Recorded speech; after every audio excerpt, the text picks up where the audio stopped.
My brothers and sisters, make una come o.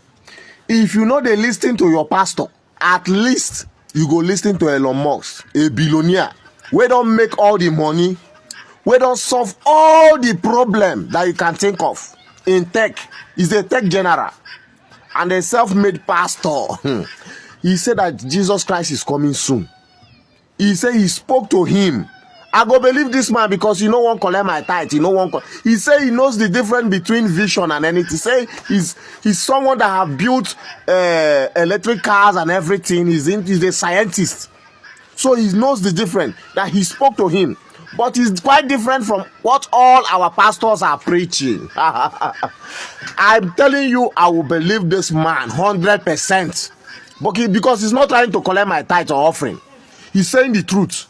He said it's even that all this technological advancement is part of God's plan. Listen to him. Listen to him. You go here. Listen. Okay, so I'm sitting here at my computer right now. It's late, probably around 11 p.m., and I just had to record this. I know this might sound strange coming from me, but something happened today that I can't shake. Something I think people need to hear about. I was working on some code earlier, trying to solve this optimization problem that's been bugging me for weeks.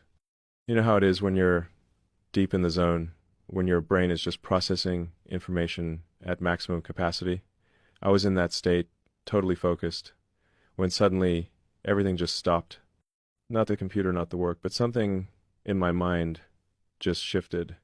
I need to back up a little. Last night I couldn't sleep. I was lying there thinking about the trajectory of human civilization, about where we're heading as a species. The division, the anger, the way people seem to be losing hope about the future. I was thinking about all the technological progress we've made, all the problems we've solved, but somehow we still seem to be missing something fundamental about what it means to be human. So I found myself doing something I don't do very often.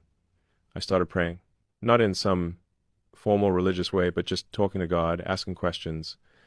I was saying something like, look, if you're real, if Jesus is real, then what's the plan here? What are we supposed to be preparing for? How is all this supposed to end? And then today, right in the middle of debugging this algorithm, it happened. I had what I can only describe as a vision. I know how that sounds. Trust me, I know. I'm a guy who builds rockets and electric cars. I think in terms of physics and engineering principles.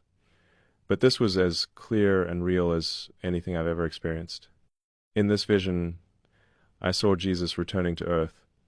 But it wasn't like the Hollywood movies or the medieval paintings. It wasn't dramatic in the way you'd expect. There was no thunder, no earthquakes, no armies of angels with swords. It was quiet, almost subtle. He just appeared, and suddenly everything made perfect sense. What struck me most was the look in his eyes. It wasn't anger or judgment like you'd expect from someone coming to judge the world. It was this deep, profound sadness mixed with incredible love. Like he was looking at humanity the way a parent looks at children who've been fighting while he was away, children who forgot who they really were. I could see the whole earth, from his perspective, all of human history laid out like a timeline. Every war, every act of kindness, every breakthrough, every failure. And I realized something that completely changed how I think about human progress and our ultimate destination. The first thing I understood was that all of our technological advancement, all of our achievements, they're not separate from God's plan. They're part of it. Every innovation, every solution we create to help people, every system we build to connect humanity, it's all been preparing us for something bigger. Think about it from a systems perspective. For thousands of years, humans were scattered, isolated, unable to communicate across vast distances. Now we have the internet, global communication, the ability to share information instantaneously across the planet. We're developing sustainable energy, space travel, artificial intelligence. We're solving problems that previous generations couldn't even imagine. But here's what I saw in the vision. All of this progress isn't the end goal. It's the infrastructure. It's like we've been building the hardware and software that will be needed